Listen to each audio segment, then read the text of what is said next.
Xin chào tất cả mọi người, chào mừng mọi người đã quay trở lại với It's Time to Study IELTS cùng IFO.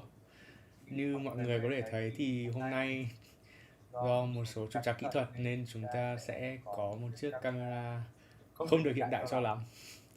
Đó chính là cam default của máy tính, nên mong mọi người thông cảm nhé. Hôm nay của mọi người như nào? Hello Trịnh Quang Trường, hello Lê Trung Thành. Vọng à? Mình dùng mic đây. Em bật sao nó vọng thế? Em bật mic đây, đang bật mic bình thường. Đấy, sao nó vọng mở đường mic đây rồi. Chào mọi người, nhưng mà sao nó giọng nó vọng thế nhỉ? Thế vọng lắm á? Nó cũng hơi vọng mọi người ạ. Anh thử ra có vọng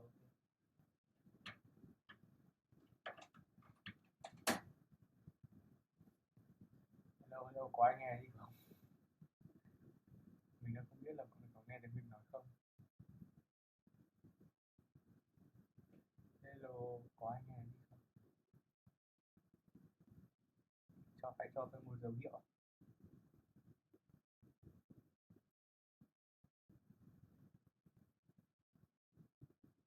Không có tiếng luôn à?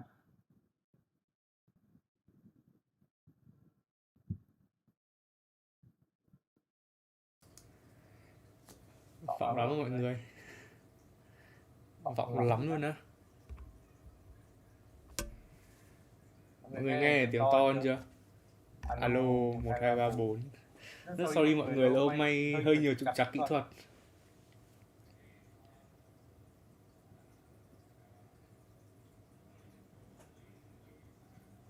Không biết là mọi người thấy nó đỡ vọng hơn chưa? Hay là có cần tăng to nhỏ gì không?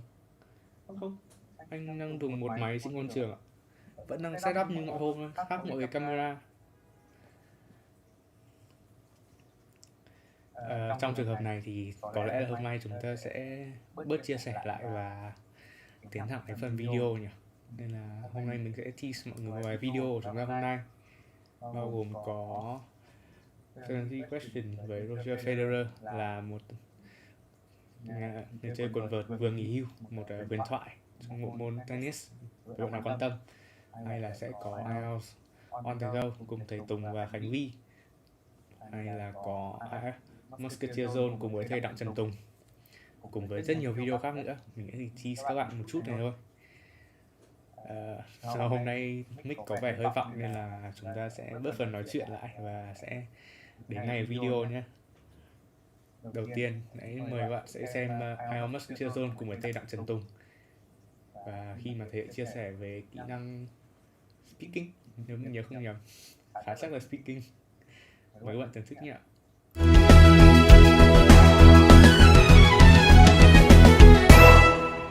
Hello các bạn, mình là Thúng Đèn. Một nhân vật không biết các bạn còn nhớ mình không. Mình rất là hay xuất hiện ở trên chương trình IELTS Face-Off, which is chương trình này. Anyway, đây là chuyên mục Musketeer của season 3. Và giống như là season trước thì mình quay lại cùng với cả dàn Musketeer. Và chắc chắn là dàn Musketeer này thì có rất là nhiều những cái sự thêm thắt mới. Và mình rất là excited về những cái người bạn dẫn cùng với mình. Nhưng mình là không thay đổi, mình vẫn ở đây, mình vẫn là Musketeer. Mình vẫn là Musketeer về speaking. Nên là so với cả mùa trước thì có những cái thứ rất mới, nhưng mà có những thứ không bao giờ thay đổi.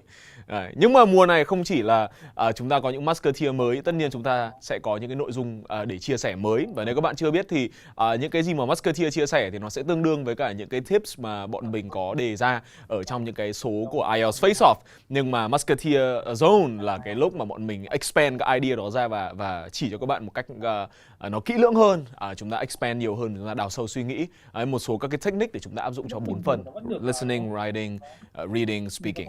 Mình thì là Musketeer về speaking rồi. Cho nên hôm nay mình sẽ chia sẻ với bạn những cái điều mới mẻ mà mình đã khám phá ra từ lúc mà chúng ta chia tay nhau từ mùa trước, đúng không?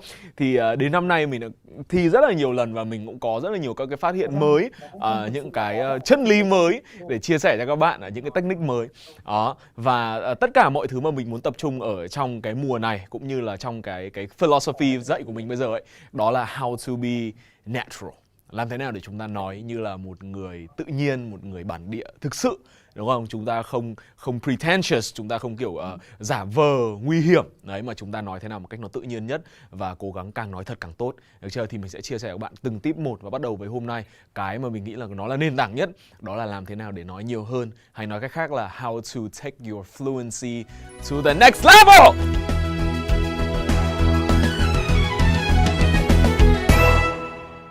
Hello, welcome back. Mình là Thung Đèn và các bạn đang theo dõi Musketeer Zone. Mình là Musketeer về speaking. Và hôm nay chúng ta nói về how to take your fluency to the absolute next level. Và đối với mình ấy, khi mà đi thi speaking thì có hai thứ mà mình ưu tiên trước bất cứ các thứ khác, và mình bao giờ cũng đặt hai cái này lên đầu tiên. Mình không hy sinh hai cái này để cứu vãn hai cái còn lại. Các bạn biết là speaking có 4 tiêu chí chấm điểm đúng không? Fluency and coherence, tức là bạn nói trôi chảy hay không, bạn nói nó có make sense hay không, đúng không? Cái thứ hai đó là từ vựng, cái thứ ba là ngữ pháp, và cái cuối cùng tất nhiên khi nói người ta phải đánh giá về bạn nói pronunciation có chuẩn không, đúng không? Phát âm có chuẩn không? Ok, thì bao giờ mình cũng ưu tiên hai cái yếu tố mà khi người ta nghe mình nói là người ta nhận thấy đầu tiên. Đó là fluency và pronunciation. Đó, sự trôi chảy và phát âm, đúng không? Thì miễn là các bạn phát âm chuẩn này, và các bạn nói một cách nó trôi chảy bình tĩnh, đúng không? Các bạn nói một cách nó tự nhiên, thì dù các bạn dùng những cái từ vựng mà nó không có cao cấp lắm, các bạn vẫn sẽ được điểm rất là tốt. Hoặc là dù ngữ pháp của mình đôi chỗ mình hơi không chuẩn lắm, đúng không? Cái range của mình nó không có quá là tinh tế, các bạn không cần phải xử lý một cách phức tạp, thì fluency, pronunciation tốt này, điểm của bạn bao giờ cũng cao. Chia sẻ một câu chuyện rất là vui. Mình có một lần mình đi chơi với cả vợ mình ở trên hồ Gươm. Bạn nào không biết hồ Gươm thì I mean, come on, everybody knows what hồ Gươm is, right? Một lần mình với bạn, mình với gì nhỉ? Vợ mình, đúng rồi, đi chơi với nhau trên hồ Gươm. Thế là bọn mình gặp một cặp vợ chồng Tây. Thế là cặp vợ chồng ấy hỏi bọn mình là em ơi, hồ Gươm ở đâu nhỉ? Bảo ôi cái thằng này dốt thế nhỉ, hồ Gươm ngay trước mặt mày mà không biết đúng không? Thế là mình nói một số câu rất đơn giản thôi. Okay, so you just walk down the street and then you take a left and you know it should be right there. You cannot miss it. Và cái người đàn ông đó, cái người đàn ông ngoại quốc đó khen mình là wow, your English is really good. Là kiểu tiếng Anh em hay thế. Các bạn để ý nhá, anh không nói là gì nhỉ?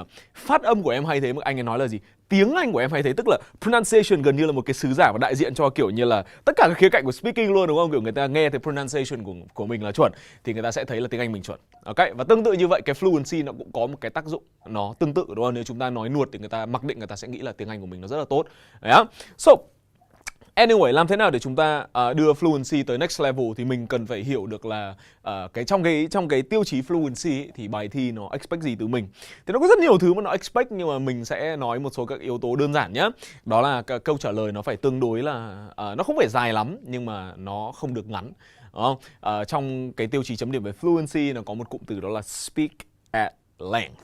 Okay, tức là nói là phải có độ dài, đúng không? Cái độ dài bao nhiêu thì không biết, hoặc là nói dài dễ hay không thì không biết, nhưng mà các bạn không nên là chịu giám khảo hỏi một câu mình trả lời một câu, thế thì nó không có fluency. Cái thứ hai đó là bạn nói phải coherent, tức là những cái gì bạn nói nó phải ăn nhập với nhau, đúng không? Chúng ta có các cái từ nối kiểu tuy nhiên hoặc là bên cạnh đó hay là cái gì đấy, đúng không? Thì nó là coherent. Đấy, và các cái thông tin mà mình nói là nó phải ăn nhập với nhau. Đó, thế nên là những bạn nào mà vào phòng thi mà hay bịa ấy thì là các thông tin của nó không có coherent lắm, bởi vì các bạn hơi tập trung vào cái việc bịa, có thể là do các bạn học trước ở nhà, các bạn muốn tập trung phô một số các cái từ vựng, đúng không? Cho nên là cái con người của mình trong phòng thi, cái personality nó không nhất quán, và không cần biết là bạn phô được cái từ gì, nhưng mà cái sự không nhất quán đó, cái sự incoherence đó nó sẽ phá hoại tất cả những cái gì mà bạn đang cố xây dựng. Đấy, cho nên chúng ta nhớ nhá, câu trả lời phải có độ dài này, chúng ta nói là nó phải ăn nhập với nhau, đúng không? Đấy, thì đó là một số các cái vấn đề mà chúng ta gặp ở trong đa phần các thí sinh ở Việt Nam rất là struggle with ở trong phòng thi, đúng không? Câu trả lời rất là ngắn, đấy, không có coherent và có quá nhiều là các cái sự ngập ngừng khi mà nói, đấy, quá nhiều pauses. Đấy. Thì làm thế nào để chúng ta chữa các cái lỗi này? Hôm nay thì hy vọng là xem xong livestream thì mình sẽ chữa được cho bạn phần lớn các cái lỗi này, được chưa? Bằng một số các cái công cụ rất là đơn giản mà mình đã cố gắng là cô đọng lại trong cái thời gian nghiên cứu 1 năm qua của mình vừa rồi. Vậy chúng ta hãy bắt đầu nhé.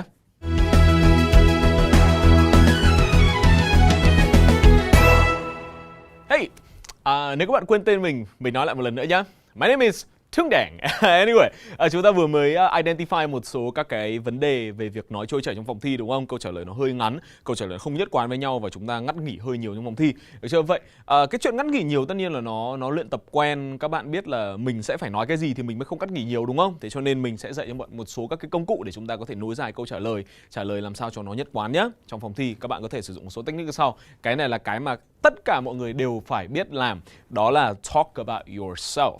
Rất nhiều người tập trung vào cái việc là trả lời cái câu hỏi mà giám khảo đưa ra mà không có discuss về bản thân, kiểu như là bạn là một người như thế nào, cái phong cách sống của bạn là như thế nào và nó ăn nhập như thế nào so với cả cái câu hỏi mà người ta đang trả lời. Cái technique nói về bản thân trước sau đó mới trả lời nó rất là tốt để tạo cái coherence cũng như là tạo cái fluency cho các bạn đúng không? Từ một câu trả lời ngắn thì rõ ràng là thành một câu trả lời dài rồi. Và cái thứ hai nó rất là nhất quán, nó làm cho cái thông tin của bạn nghe nó ăn nhập với nhau đúng không? Thay vì chúng ta kiểu như là chỉ phô ra một đống các từ vựng mà kiểu nó doesn't really connect. Ok. Vậy các bạn có thể nói về cái gì về bản thân nhỉ? Thì một số cái sau nhưng bạn nên nắm chắc để nói rõ, đó là taste and preferences. Cái taste nó là cái gu của bạn, preferences đó là cái sở thích của bạn đúng không? Về một cái topic nào đó. Giả sử khi mà hỏi về fashion, các bạn phải biết rất là rõ cái preferences về fashion của mình là gì. Hoặc là nói về food hay nói về travel đúng không? Bạn là người đi du lịch nhiều hay du lịch ít, các bạn phải prepare để nói về cái điều này. Giả sử một số câu mình rất là thích nhá. I'm an avid foodie. Các bạn biết foodie là gì đúng không? Food là đồ ăn, foodie là một người nghiện đồ ăn. Okay. Người rất là đam mê về đồ ăn đúng không? Và cái từ avid ở đây nó có mang nghĩa là kiểu rất là passionate, rất là đam mê, tìm hiểu rất là nhiều. Các bạn có thể dùng avid với tất cả mọi thứ. Giả sử các bạn đi du lịch nhiều đúng không? Các bạn thể nói là I'm an avid traveler. Các bạn bơi nhiều, các bạn bơi giỏi đúng không? Các bạn thể nói là I'm an avid swimmer. Bạn chơi cờ vua nhiều, các bạn thể nói là I'm an avid chess player. Vậy các bạn hãy thử comment xem là các bạn là một avid gì nhá. Mình rất là excited đọc comment các bạn. Được chưa? So comment right below. Okay. Cái từ thứ hai là một từ rất là hay. Mình rất là thích chủ đề travel, mình đọc rất là nhiều. Bạn có thể nói là I'm a well-traveled person. Tôi là một người mà đi du lịch rất là dừ. Từ rất là dễ nhớ không ạ? I'm a well-traveled person. Hoặc là cái thứ ba, đó là I'm pretty fashion conscious. Mình lấy cái từ fashion conscious ra không phải chỉ để dạy các bạn là một người quan tâm tới thời trang, nhưng các bạn có thể dùng từ conscious để nói là tôi quan tâm đến rất là nhiều lĩnh vực. Được chưa? Giả sử như nếu mà bạn là một người rất là quan tâm sức khỏe thì các bạn gắn từ gì thay cho từ fashion? Sức khỏe là health, right? Và từ đây nó sẽ là gì? Health conscious. Đúng không? Giả sử như là bạn nói về chủ đề walking, ra khỏi bạn là em có thích đi bộ không? Đúng không? Thì trước khi mà mình nói là kiểu ok em có hoặc là em không đúng không? Bạn hãy tự nói với bản thân mình trước. Giả sử let me begin by saying that I'm a very health conscious person, so staying lean and fit is very important to me. So it goes without saying that walking, is my favorite thing to do. Ok, thì nó rất là coherent đúng không? Đấy, mình nói với bản thân mình trước, mình rất là thích đi tập, mình rất là quan tâm đến sức khỏe, đúng không? Cái việc mà người nó phải ngon, đấy, nó rất là quan trọng đối với mình, top 1 priority luôn đúng không? Thế nên mình rất thích đi bộ. Các bạn thấy không? Nó vừa có độ dài mà nó vừa coherent, hai cái nó ăn nhập với nhau. Ok, các bạn nhớ về luyện cái này nhá. Và nếu các bạn chưa biết là gắn cái này vào phần nào thì mình thấy là cái này có thể gắn được tất cả câu hỏi nhưng mà đặc biệt hữu dụng cho phần thi speaking part 2. Đó, được chưa? Ok, taste preferences, được chưa? Một số cái chủ đề đấy thì các bạn phải biết nắm rõ. Ok. Vậy cái thứ nhất nhé, các bạn nhớ là mình phải nắm chắc là mình nói được cái gu của mình ra đúng không? Mình là một cái avid gì, mình đam mê cái gì đúng không? Mình có phải là một người well traveled không? Mình có phải là một người conscious về fashion, conscious về health, conscious về cái appearance của mình hay không? Đúng không? Những cái gu, cái lối sống của mình là mình phải biết nhé. Cái thứ hai, các bạn cũng có thể nhận về những cái embarrassing things mà bạn không biết làm, mà bạn chả biết cái gì cả. Được chưa? Đấy, thì tất nhiên là sẽ có những cái topic mà hỏi bạn mà rất là khó. Giả sử như nếu mà bạn không biết nhảy mà giám khảo hỏi về chủ đề dancing đúng không? Thì có thể bạn không nói được nhiều như là một người biết về dancing. Nhưng mà nó không quan trọng trong phòng thi, bởi vì mục đích của examiner đó là hỏi bạn về cả topic familiar và unfamiliar. Ok, thế nên là khi các bạn gặp cái topic lạ ấy, thì đừng có sợ, bởi vì đấy là mục đích của bài thi mà đúng không? Bạn gặp topic lạ là điều hoàn toàn natural. Ok, tuy nhiên các bạn đừng tự nhận là kiểu em biết tất. Rất nhiều bạn nghĩ là câu trả lời đúng ở trong phòng thi speaking bao giờ cũng phải là câu trả lời yes. Ok, bởi vì nếu mà mình nói là no thì mình có cái gì mà để nói đâu đúng không? But that's not true at all. Bởi vì nếu bạn trả lời là có mà bạn không thực sự quan tâm ấy, thì các câu hỏi sau ấy, các bạn sẽ rất là khó trả lời, bởi vì bạn chả biết gì về topic đấy cả đúng không? Thà mình cứ trả lời theo là một người mà mình không biết gì về cái đó. Ok, mình không biết rất nhiều thứ trong cuộc sống và so far thì nó chả có ảnh hưởng gì tới cái điểm thi speaking của mình cả. Được chưa? Và một số câu mà các bạn có thể nhận những cái điều embarrassing của mình, kiểu em chả biết gì về topic này cả. Một số câu rất là cool ngầu nhá, mình có thể dạy bạn như sau. Câu thứ nhất, em chả biết tí gì cả. I don't know. Tất nhiên I don't know không biết đúng không? Nhưng câu ngầu hơn đó là I don't know the first thing about cái khái niệm đó. Giả sử giám khảo hỏi bạn về topic dancing, các bạn không biết nhảy đúng không? I don't know the first thing about dancing.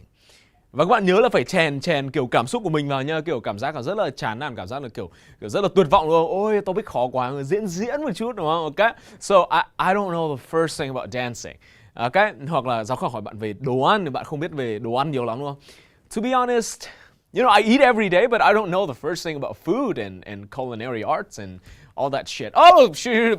Đừng nói all that shit, nói là all that stuff hoặc là all that jazz. Ok. Được chưa? Nếu bạn không biết thì bạn nói không biết.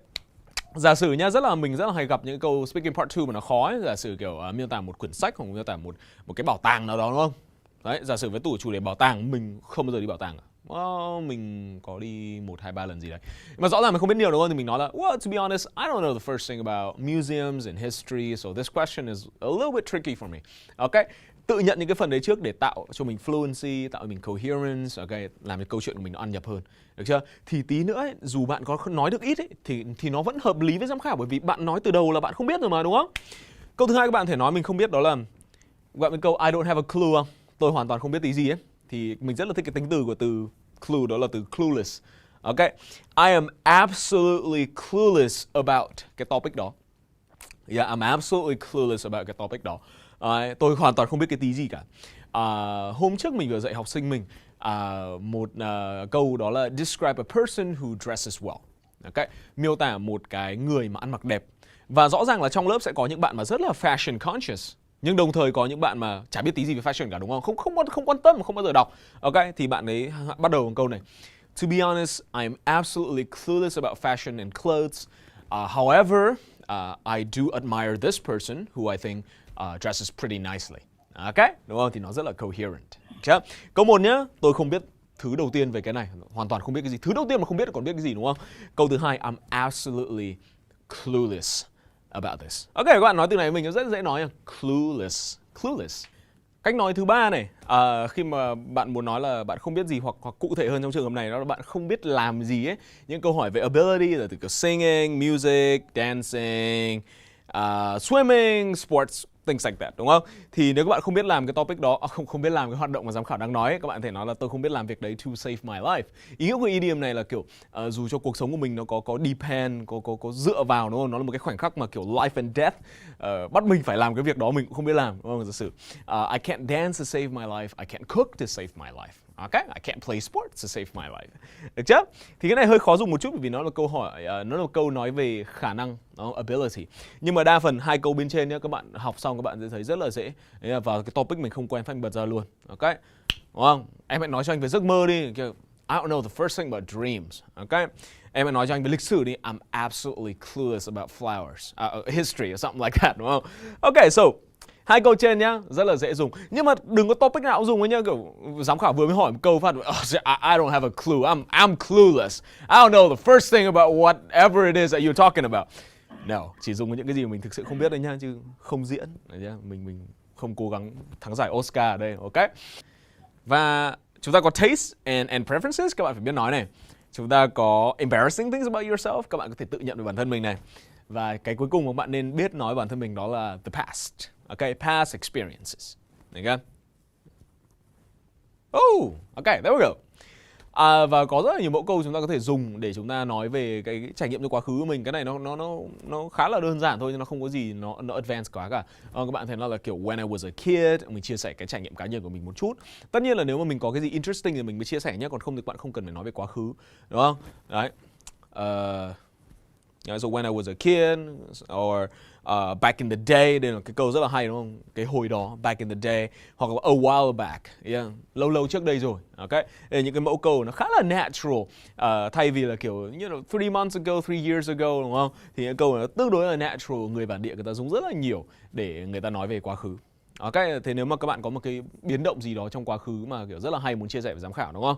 Giả sử mình nói về chủ đề housework, làm việc nhà ấy, các bạn có thể nói là nếu mà hồi bé các bạn chả phải làm một tí việc nhà nào, đúng không? So, when I was a kid, you know, I didn't have to do any housework at all. Okay? Nó cũng là một cái để chia sẻ thay vì mình chỉ nói là mình có làm việc nhà hay không. Ok, thì nếu mà có cái gì thú vị về childhood, về ngày xưa hồi đi học đúng không, thì các bạn nên chia sẻ. Ok, vậy mình tóm lại nhé, có 3 thứ về cá nhân các bạn mà các bạn nên sẵn sàng chia sẻ và giám khảo. Ok, để nó tạo cái fluency và coherence và nó có một cái chút personality. Bởi vì nếu mà ai vào phòng thi mà cũng kiểu cố gắng gây ấn tượng rồi là kiểu rất là căng thẳng thì nó sẽ rất là nhàm chán đúng không? Ok, so có 3 thứ nhá, các bạn thể dùng này. Thứ nhất nói về taste and preferences. Ok, cái gu, cái sở thích của bạn. Cái thứ hai đó là embarrassing things about yourself. Nếu mà có cái topic gì mà khó với các bạn nhận luôn, được chưa? Em chả biết được cái đấy cả. Và cái thứ ba đó là past experiences. Ok, trải nghiệm trong quá khứ. Ok. Và không phải lúc nào chúng ta nói về bản thân nhá. Mặc dù cái đấy là một cái phần rất là lớn trong chính cái phần câu trả lời của mình trong phòng thi speaking. Nhưng mình không chỉ nói về bản thân, mình nói về những cái khác nữa. Và cái khác đó là gì? Chúng ta hãy cùng biết sau 1 giây nhé.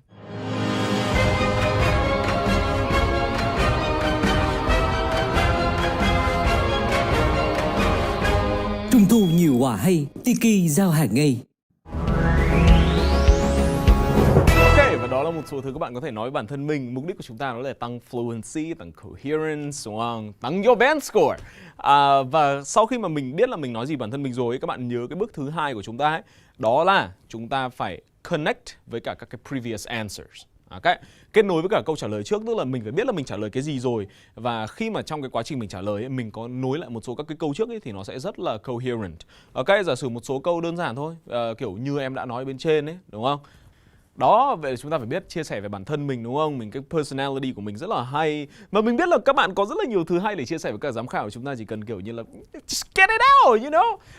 So, nếu mà mình đã biết chia sẻ về cái taste của mình này, cái embarrassing things về bản thân mình này, cái past experience mình đúng không? Tuổi thơ mình có cái gì dữ dội này đúng không? Thì cái bước thứ 2 để làm cho câu trả lời của mình nó còn coherent hơn nữa xuyên suốt cái bài thi ấy, đó là các bạn phải biết connect với cả các cái câu trả lời mà mình vừa mới đưa ra. Đúng không? Thế nếu mà mình nói là mình là một cái con người như thế này rồi ấy, thì mình có thể dựa vào cái personality đó để mình trả lời các cái câu tiếp theo, đúng không? Đấy, ví dụ như là ngay câu đầu các bạn bảo là ok, tôi là giáo viên, thì cái câu sau ấy các bạn có thể nói là bởi vì tôi là giáo viên cho nên tôi là như thế này, đúng không? Như mà tôi đã nói ở đằng trước, được chưa? Thì có một số câu các bạn phải nhắc lại những cái điều mà mình vừa mới nói, giả sử như so as I was saying, hoặc là so as I mentioned. Hoặc là so remember how I was telling you about cái này đúng không? Kiểu anh nhớ là em vừa mới nói anh là em không thích hoa không? Kiểu đấy là lý do tại sao kiểu em chả bao giờ em chả biết gì về hoa cả đúng không? Hoặc là well given the fact that, được chưa? Bởi vì thế này, những cái câu dẫn này nó hay hơn là kiểu đơn giản là bởi vì because, đúng không? Đó, và nó sẽ làm cho giám khảo cảm thấy là em này hoàn toàn không có bịa ra, em này đang có một cái cuộc natural conversation với mình, đúng không? Em này không có kiểu như là học trước ở nhà sau đó là đến đây nói thì câu trả lời nó không có ăn nhập với nhau, đúng không? Nếu các bạn biết làm cái này trong phòng thi nó sẽ rất là gây ấn tượng về mặt coherence. Ok, mình ví dụ nhá, giả sử như là chúng ta gặp một câu một cái topic nó rất là khó, đó là cái topic birds, con chim ấy. Các bạn nào đi thi gặp về topic con chim nhá, em là một người yêu chim.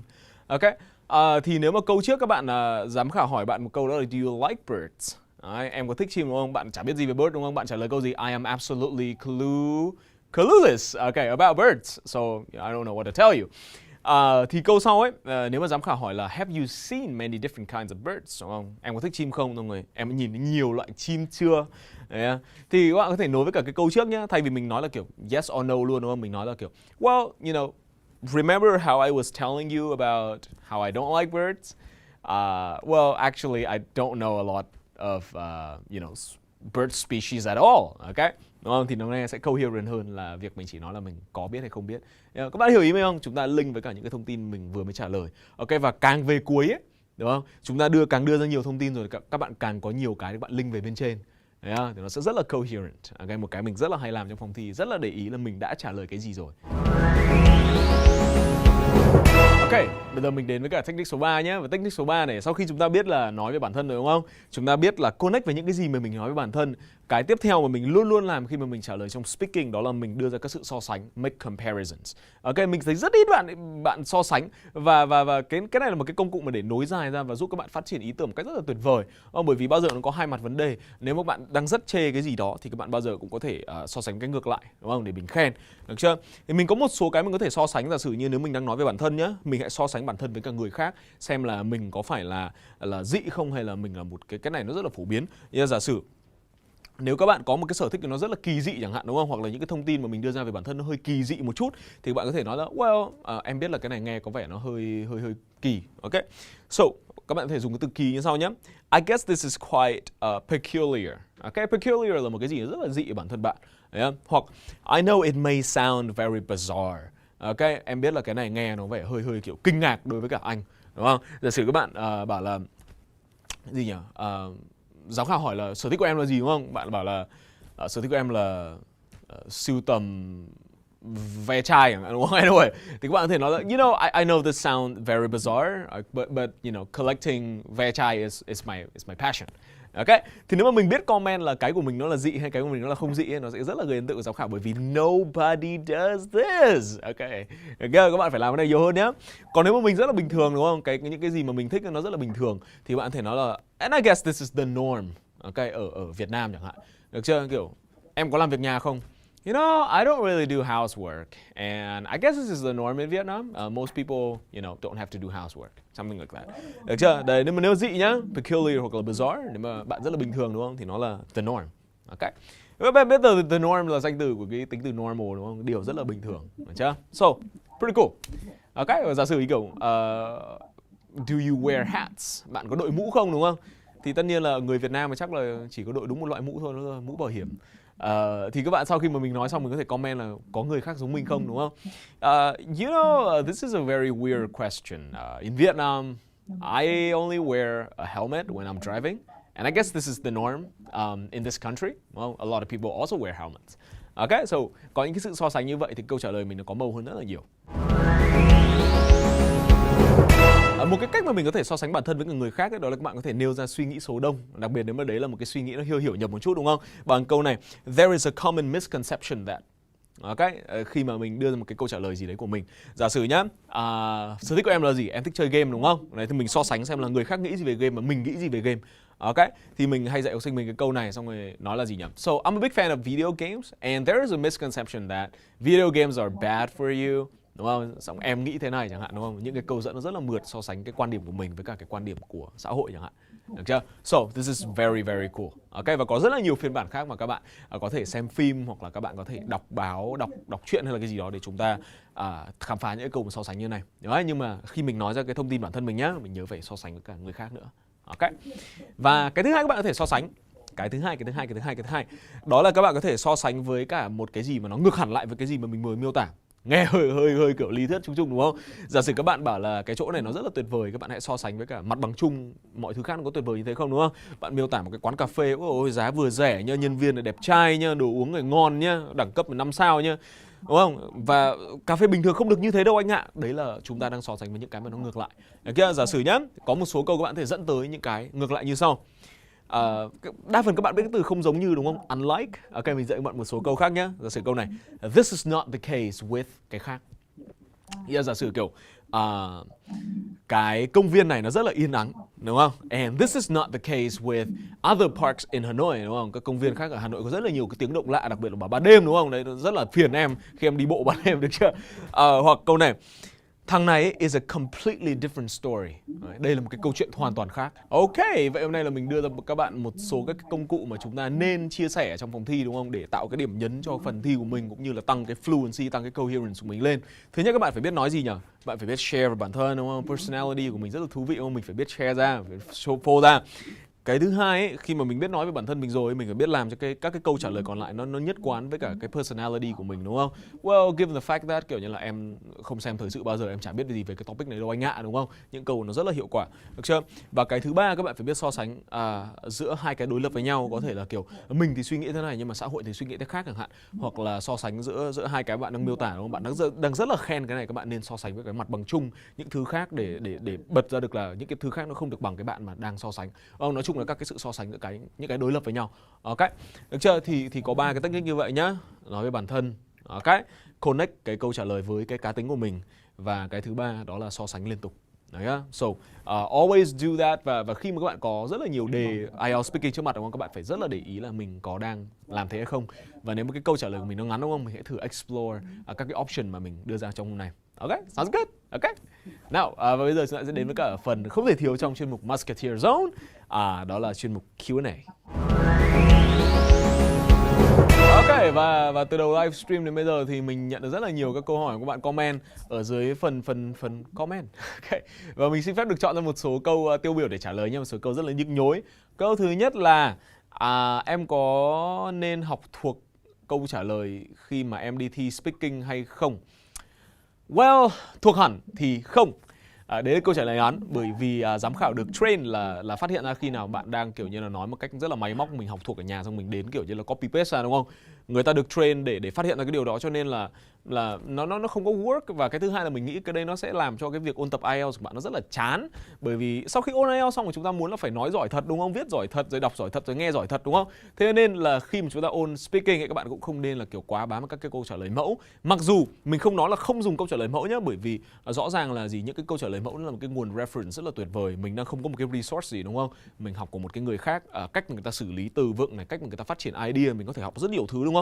Đấy là cái mà các bạn nên học, chứ mình không nên copy nguyên cái của người ta, bởi vì cái personality của mình có sách văn mẫu nha, mình có sách câu trả lời speaking mẫu nha, nhưng cái personality của mình có thể nó không phù hợp với bạn. Tuy nhiên cái cách mà mình nói, cái vocabulary mà mình sử dụng, đúng không? Các bạn có thể học được. Ok, thế cho nên dùng câu trả lời mẫu nhà là có thể dùng được, đúng không? Chúng ta học về vocabulary, cách phát triển ideas, nhưng mà bê nguyên vào trong phòng thi có nên hay không thì không. Câu hỏi thứ hai mà mình nhận được là giọng Anh và Anh Mỹ có quan trọng trong phòng thi hay không? Nếu em luyện giọng Anh Mỹ mà đi gặp giám khảo Anh thì có bị điểm thấp đi hay không? Ok. Nào, cái câu này một câu rất là nhức nhối, bởi vì rõ ràng là kỳ thi IELTS chúng ta thường hay associate nó với cả British, accent and system, đúng không? Thì chúng ta thường có một cái áp lực là kiểu nếu mình không học giọng Anh thì mình không đi thi được IELTS. Điều đó là hoàn toàn vớ vẩn, bởi vì IELTS, cái chữ I ấy là nó stand for international, đúng không? Nó là toàn cầu. Được chưa? Trong bài thi listening các bạn không chỉ nghe giọng Anh mà các bạn nghe rất là nhiều giọng khác. Và khi mà các bạn đi thi ấy, thì giám khảo không chỉ là người người Anh mà người ta có rất là nhiều người khác, đúng không? Có thể có Mỹ, có thể có Canada, có thể có Úc. Được chưa? Thế nên ấy, cái chuyện mà bạn nói giọng gì nó hoàn toàn không quan trọng. Giám khảo should be able to understand you. Nếu mà bạn phát âm đúng thì dù có giọng nào chúng ta vẫn có thể nghe được nhau cả. Ok, thế nên cái việc mà bạn phát âm giọng gì nó không quan trọng, miễn là bạn phát âm một cách nó rõ ràng là được. Ok, cái clarity là cái yếu tố hàng đầu trong pronunciation của IELTS speaking. Ok, vậy là nếu mà mình có cái giọng này mà mình đi thi vẫn đi bị điểm kém, đúng không? Thì mình phải kiểm tra cái yếu tố khác, không phải do giọng mình thôi. Đấy có thể là kiểu do ngữ pháp rồi từ vựng, rồi có thể là do fluency. Hôm nay, được chưa? Ok, so figure it out. Ok, so giọng nhá, không có một cái ảnh hưởng gì tới điểm số pronunciation của bạn cả. Okay, miễn là phát âm đúng, rõ là được. Câu hỏi số 3, mình xin phép dừng ở câu này nhá. Nhưng câu này rất là hay. Rất nhiều bạn hỏi đó là em nên phân bố thời gian học speaking như thế nào ạ? Đúng là speaking có 3 phần, đúng không? Mà chúng ta không biết là kiểu phải học phần nào, thời gian như thế nào. Nó có ảnh hưởng nhiều, đúng không? Cái cách ôn tập nó có ảnh hưởng nhiều tới cái điểm số speaking của mình hay không? Theo mình ấy, khi mà bạn ôn tập speaking thì bạn không nên ôn tập kiểu như là từ đầu. Kiểu như là nếu mà ngữ pháp với cả cái từ vựng của mình còn hơi yếu ấy thì mình không nên quan tâm đến kỹ năng speaking làm gì.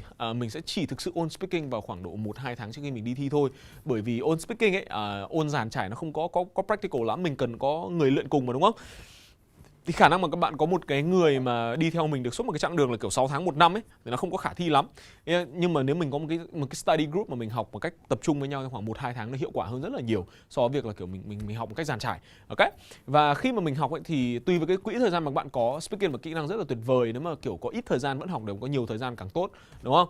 Nếu mà các bạn có ít thời gian nhé thì mình sẽ khuyên các bạn là kiểu speaking part 1 các bạn không cần ôn nhiều lắm, tập trung vào cái việc là mình nói thật là được, đúng không? Phát âm nó rõ ràng và fluency nó ok là xong, đúng không? Không cần phải kiểu chuẩn bị quá nhiều là ok, bây giờ đề bài nó ra topic dreams, mình phải có một số cái từ hay để nói về dreams, hoặc là đề bài nó ra về topic robots, mình phải có một số từ hay để nói về robots. Các bạn không cần, đúng không? Cứ nói những cái gì mình biết thôi, được chưa? Thay vào đó này các bạn hãy chuẩn bị cho phần thi speaking part 2 và part 3 nhiều hơn. Ok, và nếu mà không có thời gian thì part 2. Ok, thì part 2 là một cái phần mà các bạn phải nói trong vòng 2 phút, đúng không? Thế nên là mình phải demonstrate nhiều hơn là các cái câu hỏi trong phần part 1 hay là part 3. Thế nên là nếu mà mình dành thời gian mình luyện part 2 một cách trôi chảy thì nó cũng có lợi cho cả hai part còn lại nữa. Ok, còn nếu các bạn có nhiều thời gian hơn thì mình khuyên là các bạn phải luyện đầy đủ 3 part, có thể là một ngày dành ra khoảng độ 30 đến khoảng độ 45 phút để luyện cùng với cả các cái partner của mình. Nếu mà nhóm bạn đông thì rõ ràng là nó sẽ tốn nhiều thời gian hơn vì chúng ta phải đi tuần tự xung quanh để nói, đúng không? Thì các bạn bao giờ cũng phải chuẩn bị sẵn cái đề để mình luyện với cả partner. Đấy, đề trên mạng rất là nhiều, có rất là nhiều group rất là chăm chỉ report đề về. Mình rất là appreciate các group ở trên mạng. You know who you are. Và các bạn phải có sẵn đây với nhau đúng không? Vì chúng ta cố gắng là luyện đầy đủ cả 3 part, nhưng mà vẫn tập trung vào mình vào part 2 và part 3 nhá. Bởi vì part 1 mình không cần phải thể hiện quá nhiều đâu. Mình cứ nói thật thôi. Đúng không? Nhưng mà part 3 đúng là không những là mình cần phải thể hiện nhiều hơn về vocabulary và grammar, nhưng mà mình cũng phải có một số các cái hiểu biết nhất định về cái topic mà đề bài nó đang nói, đúng không? Đấy, không cần phải quá chuyên sâu, nhưng mà nếu các bạn nói về các topic như kiểu furniture, architecture, housing, or whatever, đúng không? Các bạn phải biết một số các cái ideas để nói về các topic đó. Ok. Và điều đấy dẫn tới cái điểm tiếp theo mình muốn nói trong cái quá trình ôn luyện IELTS ấy, đó là đừng lúc nào cũng chỉ bám vào đề. IELTS là một kỳ thi wonderful, cực kỳ wonderful, bởi vì nó không bắt các bạn là nó không chỉ bắt các bạn là kiểu phải nâng tầm tiếng Anh, mà nó còn bắt các bạn nâng tầm hiểu biết về xã hội. Cho nên maybe cái thời gian ôn tập các bạn phải dành một lượng thời gian rất là lớn để đọc và nghe. Okay. Tất nhiên là tiếng Anh tốt nhất, đúng không? Để không chỉ là mình học tiếng Anh mà mình còn mở mang cái đầu óc của mình và mình trải nghiệm nữa. Và cái trải nghiệm này đôi khi nó chẳng có liên quan đến tiếng Anh cả, chẳng có liên quan đến việc đọc và nghe cả, đúng không? Maybe kiểu như là đi chơi một chuyến nào đấy mà ra khỏi quê hương của mình chẳng hạn, đúng không? Ra khỏi hometown của mình chẳng hạn, đúng không? Để mình có một cái perspective on life. Ok, đó là một cái rất là hay mà kỳ thi IELTS nó motivate các bạn là phải làm, đúng không? Vậy thay vì là chúng ta kiểu như là đóng tiền kiểu thi 10 lần, đúng không? Thi mãi không được. Các bạn hãy dành tiền đó vào một chuyến đi chơi. Ok, it will be so rewarding. Nó sẽ một cái trải nghiệm cực kỳ là hay để cho các bạn có thể nói nhiều hơn, nhiều thứ để chia sẻ về cái personality của mình hơn. Ok, so read more, listen more, experience more. Ok, và cái thời gian ôn đề thì chúng ta không nên luyện quá nhiều. Mình nghĩ là nếu mà có partner mà nhiều thì chắc là 2 tiếng là maximum trước khi não các bạn nổ tung. Đấy. Mình thì thấy là mình chỉ tập trung vào khoảng độ 30-45 phút là ok rồi. Còn thời gian khác chúng ta dành làm những việc mà nó productive hơn. Cảm ơn các bạn đã theo dõi chuyên mục Musketeer Zone của tuần này. Và các bạn nhớ theo dõi chuyên mục Musketeer Zone nhé. Chúng mình sẽ đồng hành các bạn cả 4 kỹ năng trên mọi mặt trận luôn, đúng không? Listening, reading, writing, speaking, whatever. Okay, love, life. Và các bạn nhớ là tuần này nhé, vào thứ 7 tập IELTS Face-Off chúng ta sẽ feature một cô giáo với câu chuyện rất là thú vị về cách cô vượt qua mọi khó khăn để có thể master được tiếng Anh và câu chuyện mà làm cô giáo của cô ấy như thế nào từ một cái humble beginnings. Okay, so sẽ là một câu chuyện mà rất nhiều người trong chúng ta có thể relate to và chúng ta có thể được inspired. Và điều thứ hai cũng về chuyên mục Musketeer Zone, vào giờ này tuần sau thì các bạn sẽ được gặp gỡ Musketeer Quang Nguyễn với chuyên mục Listening, một kỹ năng mà mình biết rất nhiều các bạn đang kiểu rất là confused. Okay, bởi vì listening càng ngày càng khó. Và bây giờ thì mình xin phép chào tạm biệt các bạn nha. Cảm ơn các bạn đã theo dõi đến cuối livestream. I really appreciate it. Và hẹn gặp các bạn trong livestream lần tới của mình và các Musketeer khác.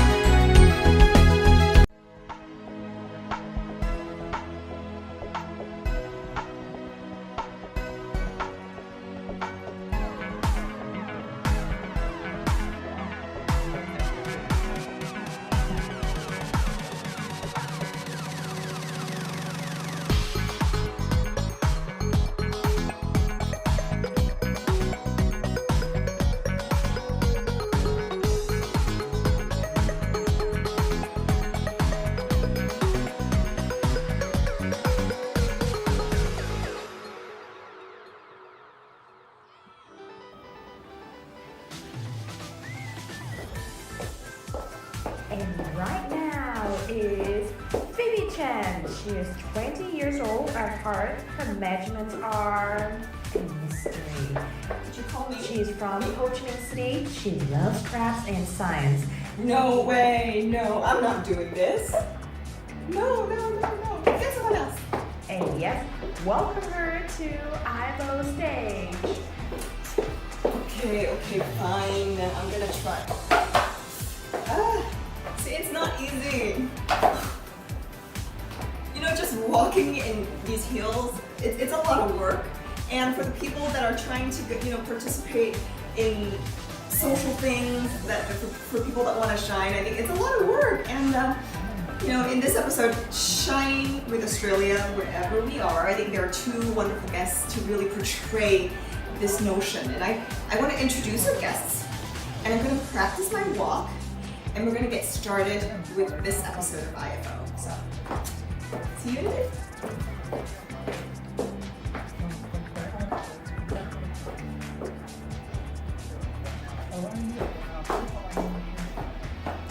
you started the show?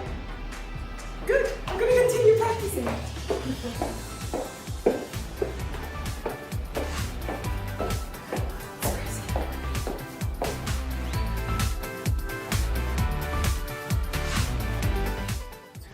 Wow, we're gonna meet a beauty queen in today's episode. Phạm Ngọc Phương Anh was born in 1998 and holds a bachelor's degree in business with distinction from RMIT University. She is the first runner-up of Miss World Vietnam in 2020. In the entrance exam to Lê Hồng Phong High School for the Gifted, she achieved an outstanding score of 49 out of 50, making her the highest scoring student out of everyone who took the exam that year. Phương Anh is able to speak English and French fluently. In 2014, she won the Olympic gold medal in the French subject and won the first prize in Ho Chi Minh City French competition. In 2016, she won the third prize in the National French Contest for gifted students. With an excellent academic record, she was offered direct admission to Foreign Trade University and Ho Chi Minh City University of Technology. However, she decided to attend RMIT University and received a full ride scholarship for 4 years.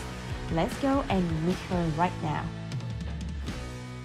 IFO audience, this episode, it's wherever you are, you can shine with Australia. And there's a very special guest that you've already seen, and her study journey is closely connected to Australia. We're definitely going to find out how she's able to do so well and what her study journey is like.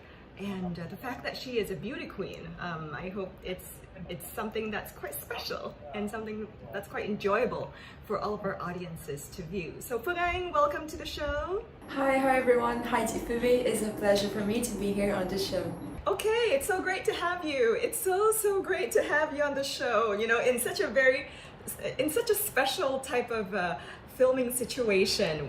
Are you at home at the moment? Yes, I am at home at the moment, and I am very looking forward to the conversation that we are having today.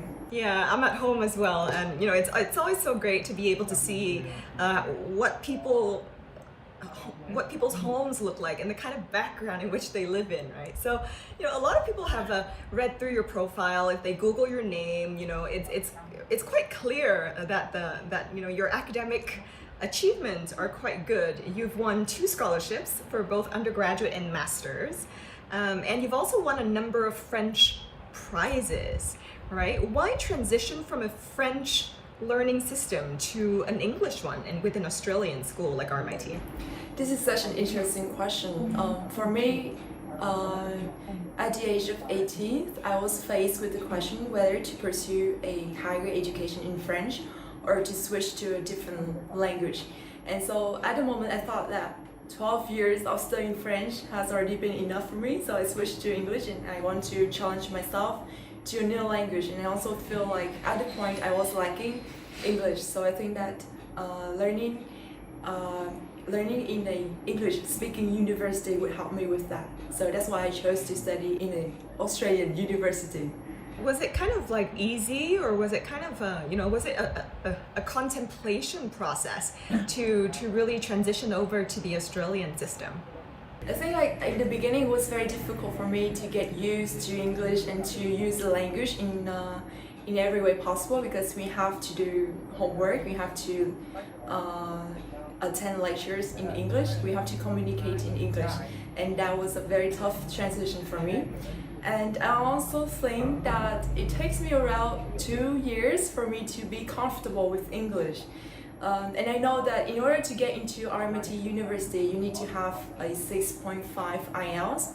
But I feel like at the time, I was still unable to speak English effectively or fluently. So like I need 2 years of studying experience, of working experience, and I also had a chance to go exchange, and after that time, I feel comfortable with my English. Now you studied something that's called information systems. Yes. Right. Why did you select this major? And tell us a little bit about what information systems really is.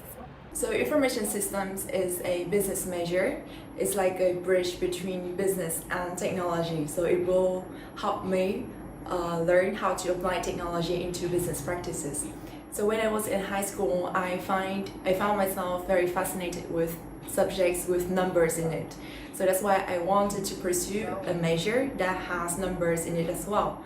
And I also realized that technology is going to play an increasingly important role in our lives. So I think it's necessary to have technology knowledge. So that's why I chose this major, because it's like a bridge. It's like the best of both worlds, like Hannah Montana said. So you get to learn about business and technology at the same time. Now when you graduate from high school, you were offered a spot at Foreign Trade University as well as RMIT, and eventually you decided to select RMIT, right? Foreign Trade is a very prestigious school in Vietnam with many years of generating top leaders. Why did you choose RMIT over FTU? The reason why I chose RMIT over FTU is because I want to learn in an international environment. So my 12 years of prior education were in Vietnamese educational system. So I want to try something new, and I also think that learning in an international environment will help me with learning English, which is something that I was lacking of at the moment. And at the same time, RMIT has a lot of great facilities. It has a great sport hall where you can do a lot of sports, and I really like the facilities center. I really like the facilities there. And at the same time, it also has the opportunity to go on exchange, which is something that I am very interested of. So because of all those reasons, I chose to study at RMIT. And I am very grateful for that decision. Now, there is a stereotype that's been going around that, because RMIT is such a big international university in Vietnam, it also is referred to as the rich kid environment, where the cool hip kids are going to school. What are your thoughts on this comment, that's been circulating around? I am very aware of that stereotype about RMIT students, and I want to say that since I luckily don't have to pay the tuition, so I don't know if that stereotype can apply to me or not. But what I really like about RMIT University is diversity, and when I get into the school, I get to meet a lot of people coming from different backgrounds, who have different upcomings and who have different interests and different ideas in life, and you can get to meet a lot of people, and you can get to choose the people that you want to be with, that you want to be surrounded with. And I was very lucky and very fortunate to meet talented and goal-oriented and hardworking people who have inspired me a lot in my life. What are some of your most memorable moments while you were a student? I know you kind of had to roll up your sleeves, get your hands and feet dirty sometimes. Tell us a little bit about that. Yeah, I have a lot of great memories in RMIT, but the one that I want to mention right now is the time I got a 56 over 100 point on a course. So that's like the lowest grade you could get just to pass the test, just to pass the course, right? If I were luckier, I would have already found the course. So because people, when they think about me, they will think that I will always get like a straight A or good grades, but actually in that course I just nearly passed the test. I just nearly passed the exam, and that was also one of the courses that I worked the hardest to learn the material. And this course happened in my first year at the university as well. So when I received the test, I was very shocked and very upset as well, because this is one of the few times that happened to me in my life. But I wasn't really let down by it, and I tried to gather my courage and my motivation in order to work hard for the next semesters and to build up my GPA again. So what I'm trying to say is that in life there will be moments where you fall, but what matters is that you get the courage to stand up and to move on and to continue with your life. Now, Khanh, I'm quite curious in terms of the roles of your parents and your family in really instilling this sense of, responsibility, hard work, and good academics in yourself. So how had your parents or family helped you in this process? I am very lucky to grow up in a family where everyone is supporting my dreams and my wishes and my ambition, especially my mother. She has always been my most favorite person on the planet, my greatest source of motivation and of support and of inspiration as well. And whenever I want to pursue something, especially in my studies, she will try her best for me to be able to pursue it, and that is something I am very, very grateful for. Now, if you were to kind of recount a few moments of your young adult life and your student life, what would that be? And I also was on an exchange semester in Iceland, thanks to RMIT. It was 6 months, and I was studying in University of Iceland. And I remember very well the day I was on the plane from Vietnam to Reykjavik, to the capital of Iceland, and I think it was 26 or 28 hours of flight. And at the time, I was still having stitches in my teeth because I just removed my wisdom teeth. And it was a very memorable flight because I was really scared. It was my first time of living alone, of going to a place that I had no absolutely idea about, and I think that in that place the number of Vietnamese people can be counted on one hand. With me, I think maybe 6. So it was an entirely new experience for me, but I'm very glad that I was on that plane because I had learned so much about myself, about the world, and I had a lot of fun thanks to that exchange semester. That's so interesting. It's such, like, when you tell me that story, it just showcases to me that the kind of international exposure that a student can get, right? The kind of international experience that somebody can get just by being in an Australian system, I think is quite phenomenal. All right, audiences, we're just going to take a quick break. You're going to actually get to see another clip that showcases how people are shining with Australia in the next clip. We're gonna be right back to continue speaking to Phương Anh, but for now, take a look at this clip.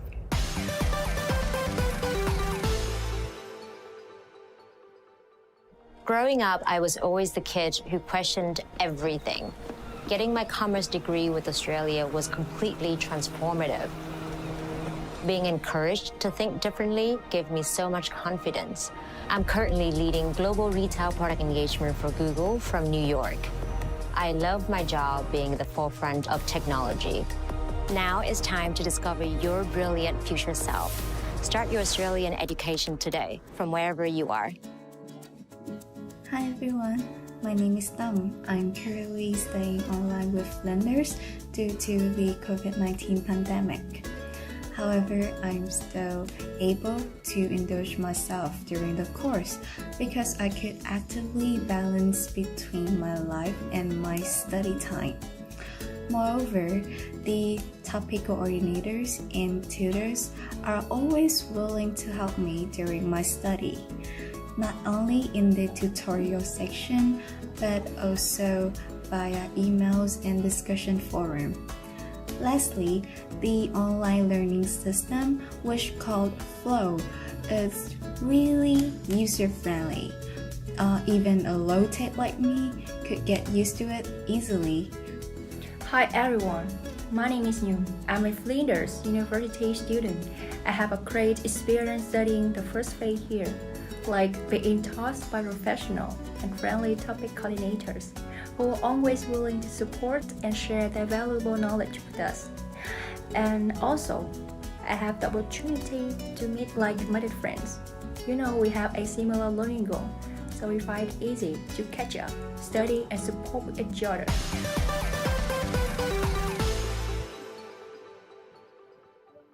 Welcome back. We're going to talk about language learning journey.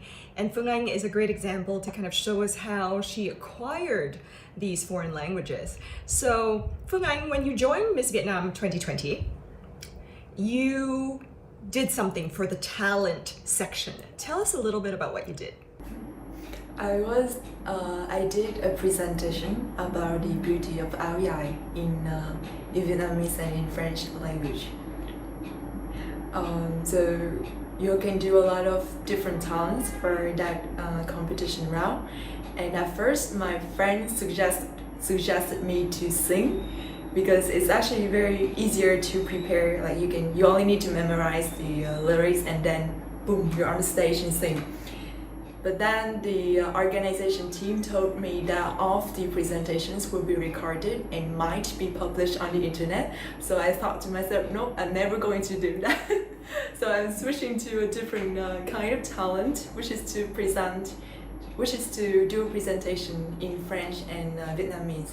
And I chose the subject of áo dài because I think that this has always been a symbol of Vietnamese tradition, of Vietnamese women, and I want to use this opportunity to embrace the femininity of Vietnamese people through the image of áo dài. Can you give us about a few seconds of a French demonstration of how you presented that áo dài in the competition?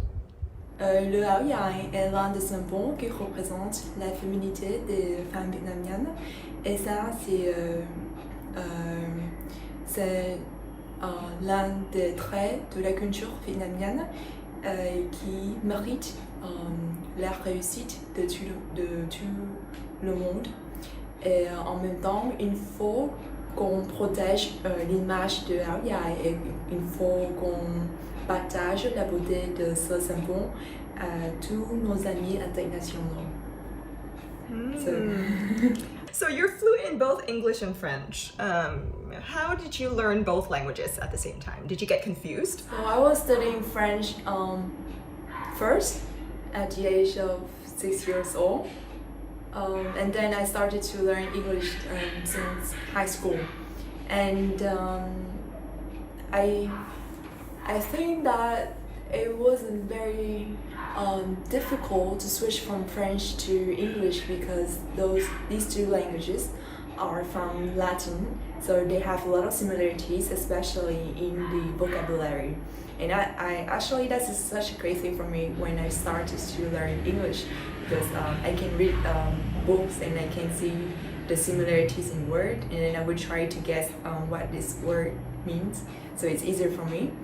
What is hard is the pronunciation because at first I was used to the French pronunciation. So when I switched to English, I didn't know about the stressing and the intonation. So like at the time I was speaking English in a very monotone way, and people would have a lot of difficulties in listening to what I was trying to say. So Phương Anh, what are you involved in right now, both in terms of your personal work, your future plans, as well as your current studies? What happens to Phương Anh's life, a day in the life at the moment? So right now, after the city lockdown, I am adjusting myself to this new situation. I'm starting to get busy with my work life as well, and I just started my second week at RMIT University as a master's student, and I am very looking forward to the chapters ahead. And apart from that, next year I will also join in an international beauty pageant. It is Miss International, and it will occur in Japan. So I'm taking Japanese lessons right now, and it's very, very difficult. 非常に Very 難しい difficult. But I'm trying my best, and let's see how it goes. That's wonderful. And you changed a little bit, right? What you're studying as well. It went from information systems to now I believe that's global trade. Is that correct? Yes, I'm studying Master of Global Trade right now. And the reason why I chose this major, or the reason why I chose to have a master degree, is that first off, I want to show first off, for myself, I feel that I want to specialize my knowledge and my expertise in another area of business. I already have some experiences in working in IT and working in the entertainment industry thanks to the title. But now I want to expand my realm of knowledge by getting to know the trade industry within Vietnam. And I also think that having a master degree will help me expand my connections, will help me have more opportunities to connect and to learn from other people, who work in different industries. And I think with that, I will grow and become a better, refined version of myself. And at the same time, since I am a beauty queen, and I find myself having the responsibility to represent a modern image of Vietnamese woman. We are so much more than just our appearances. We also have the inner beauty that comes from our community activities, that comes from our intellect. And I want to emphasize on the importance of education on the development of a person, and I want to encourage all the young girls, all the women, and all the people out there to pursue education because of all the benefits that education can give you. That's such a wonderful message, and I think it ties in so well with the topic of this episode, which is wherever you are, you can shine. And then, in this situation, shine with Australia, right? The Australian education system has definitely supported you significantly to becoming, the confident, well-spoken person that you are today. And yes, a beauty pageant is a platform for us to kind of showcase the Vietnamese woman identity, right? The new Vietnamese woman identity. But with or without, these opportunities, I'm sure you would continue even in your daily life to actually showcase how a person who does well in this educational sphere would shine. And that's a beautiful thing to see. Thank you. So, what is the something about yourself at this point in time that you feel the most confident about or the most proud of right now? One of the things that I am really proud of myself is my adaptability. In my life, I have been through a lot of different situations where I have to adjust myself to the new environment, and I find myself passing through all of those situations and then become a more evolved version of myself. So it's like Pokemon, you have different versions of the Pokemon, and then after each round, that Pokemon will evolve into a stronger or more beautiful, more confident version of that Pokemon, and I find myself the same. So I can be Pokemon and Phương Anh. After each year, after each circumstance, each environment, I will become stronger. I will adapt to that environment. I will absorb all the great things from the people, from the things surrounding me, and then I will learn from it and educate myself from it and try to become a better version of myself. So that is something that I am very, very grateful for, and we're trying to improve it as much as possible. Well, that's wonderful. Phương Anh, thank you so much for coming by today. And to the audiences, that's not all.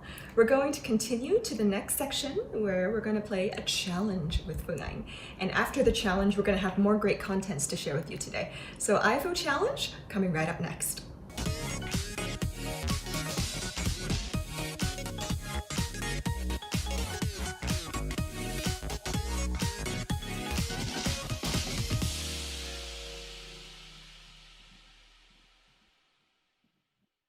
IFO challenge.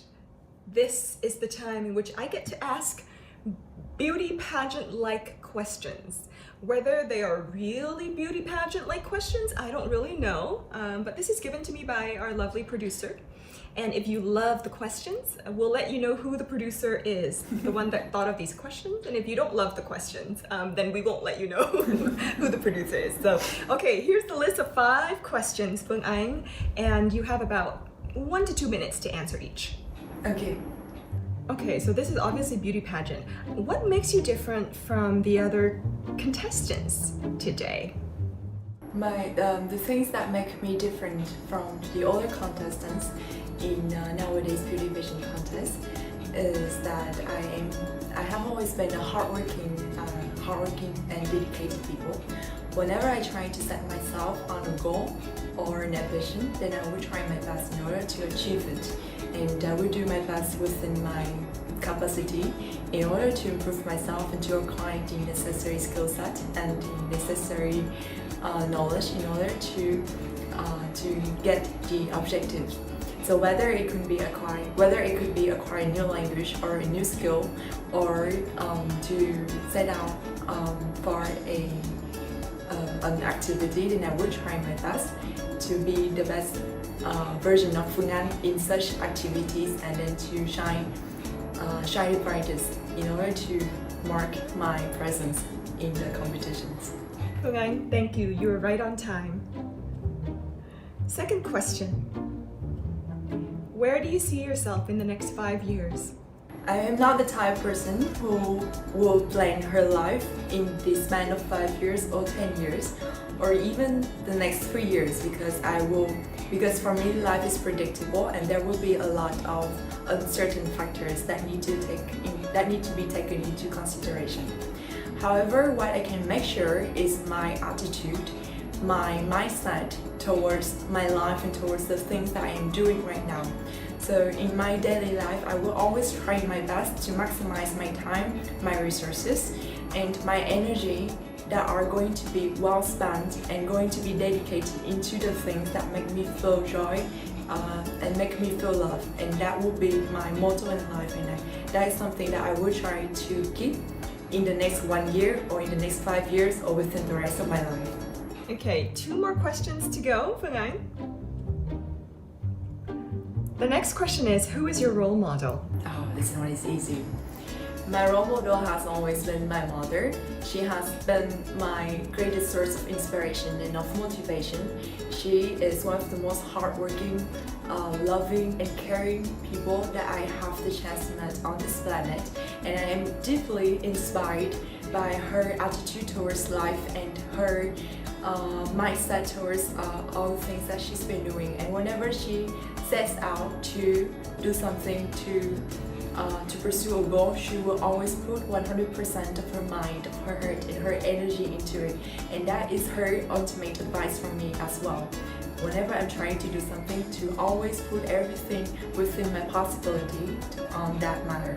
And I'm very grateful to have been raised by my mother and to have been inspired by my mother. I'm sure your mom would love to be able to kind of hear that, and I hope that she watches this episode.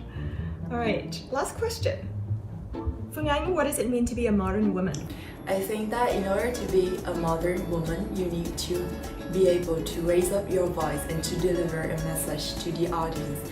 And especially nowadays with the advances of technology, we have a lot of tools, a lot of platforms to voice out our messages, to say whatever feels right to our heart and to be heard and to be listened to by a large audience. And we should use this opportunity, we should use this platform in order to speak about the things that matter to us and to help other people. And all together we can build a greater society where we can all live happily. Wonderful, wonderful.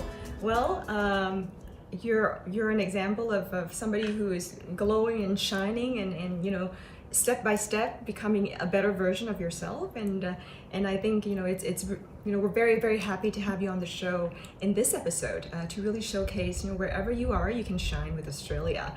And thanks for coming by. I really appreciate it, Phương Anh. And good luck for all of the initiatives that's coming right up. And we'll be here cheering for you.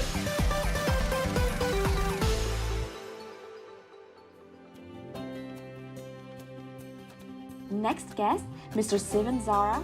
After working as a civil engineer in Sydney and completing numerous infrastructure projects over the years, he decided to take the plunge and complete his master's in teaching to become a mathematics and science teacher. He felt that this will allow him to pursue his passion for teaching and return to Ho Chi Minh City, a city he fell in love with over 15 years ago. Currently, he is working at the Western Australian International School System, where he is the secondary school principal and coordinator of Western Australian program.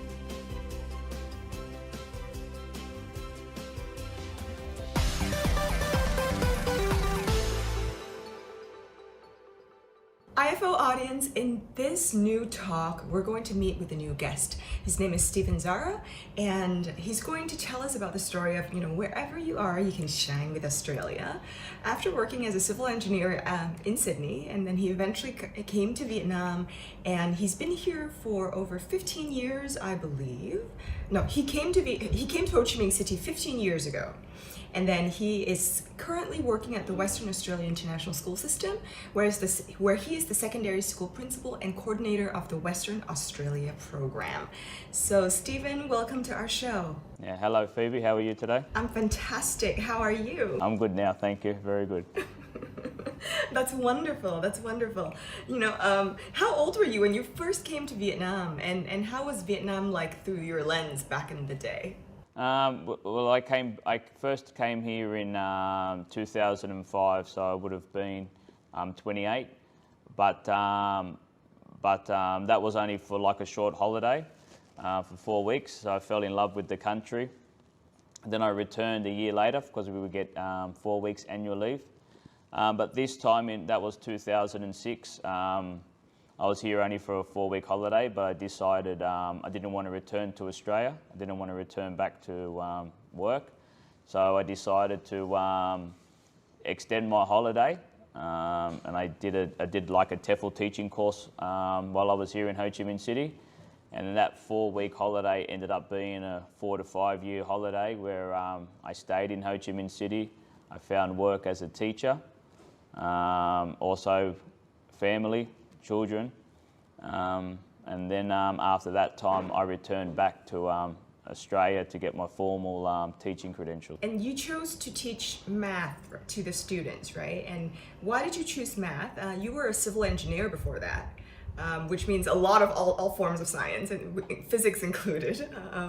So why math, and how was it like working with kids? As a student at high school, I always loved maths, and that's why obviously I became an engineer, because I had a passion for maths and also geography. So it was a way of combining the two together. And mentoring and teaching maths is just it's a natural thing to me. I enjoy the struggles, the investigation, examining, and just the idea that we can just play with the numbers and it's okay to make a mistake because you're gonna be able to learn from that.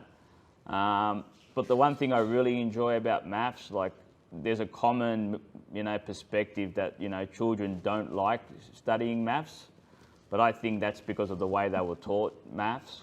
And I just enjoyed trying to make him enjoy the class, trying to make him enjoy the lesson, and just making and seeing the relevance. Like as an engineer, I can see the relevance of why we learn maths and why we learn science. And that was just something that I enjoyed doing. No matter how old the students are.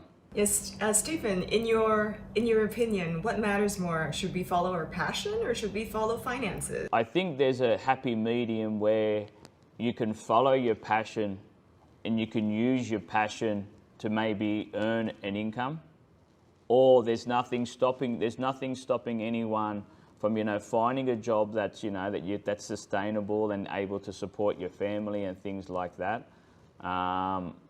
And then being able to go back and find your passion.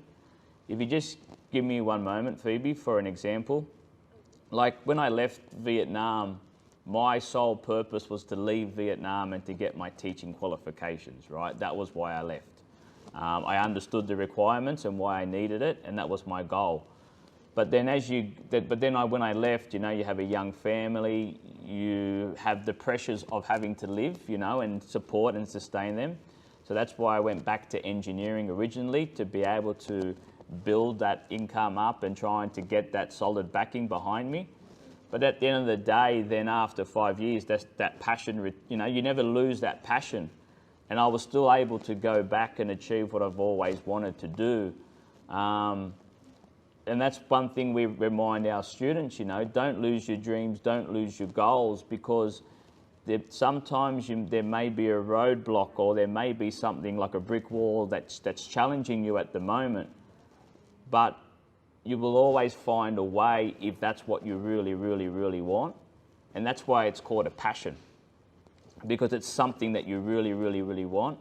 And no matter if that's what you want, you'll always find a way to go back to get it, even though it may take a bit longer than you thought. So Steven, you know, in Asian culture, people like to compare and outdo one another. You know, it's like, my kid needs to be better than your kid, for example, the moms or some of the dads, right? How can this mindset cause damages to a kid's development? And how can you as an educator change this mindset? The main issues with comparisons, and look, it's unfortunately, like sometimes even within your family home, you know, brothers and sisters don't like to be compared to each other, you know, like it can cause a very negative mindset to the person because they see themselves as being inferior, which is not what we want to do in education. We don't want the students to lose motivation, and we don't want them to lose their own confidence. And that's what happens when we're comparing one person against another. Basically, with our education system in Australia, we understand that number one, students learn differently, students learn at a different rate, and everybody's different. You know, we're all unique, and it's not fair to compare. You know, some people are more talented than others in certain areas, you know. I have a friend who is fantastic at music. He's very, very creative. He makes fun of me because I have no creative skills at all, you know. But then when it comes to maths, he just doesn't enjoy maths, you know. So it's not fair for us to compare, well, he's better than this, but he's better than that. It's just that his talents are better placed in another area, and you know, and that's just the way things are. And you know, and as educators, that's for us to, you know, for us to make sure that those students' talents, you know, are showcased. We're lucky in a sense because we're dealing with a system where the main terms of assessment, what we're talking about, are grades. And what that means is, like, we're not comparing this student against another student. What we're able to do is identify where the student is at, and then we can inform the parents, look, this is what your student is able to do. This is what they can do and what they can't do. And what we need to do then is able to improve this area and this skill so they get better. So basically what we use is an achievement standard, and that achievement standard identifies what sort of skills they're demonstrating for that year level and for that subject. And then what we're able to do is say, look, and this is very important for the teachers too, because they can identify where they are in general, the students. And like, for example, something simple like they may be able to identify, tell you that this is this, this is that, but they can't describe. So therefore, that's the next step on the learning journey for that child, you know, and that's what we do, you know, and that stops the comparisons, you know. Like, you can't compare this child against that child because it's not fair to the child, you know. We have to identify what that child can do, what are their strengths, what are their weaknesses, you know. Make sure that, you know, we enhance the strengths, but then develop the weaknesses. And we're allowed to do that with using this achievement standard that we use for our curriculum. Mm-hmm. Now, I gotta ask you, since this episode is called Shine with Australia, what is the definition of shine?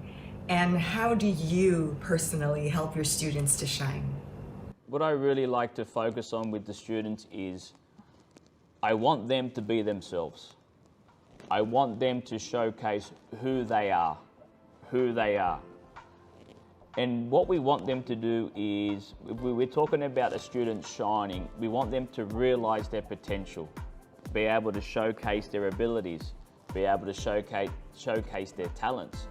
But more importantly, Phoebe, what we want to see them is shine them as individuals and really show their personality. Yes, talents and abilities are really, really important, but what you'll learn as a teacher is it's their personalities. Each student has a different personality, and they have to be able to, and have to be free to be able to express that.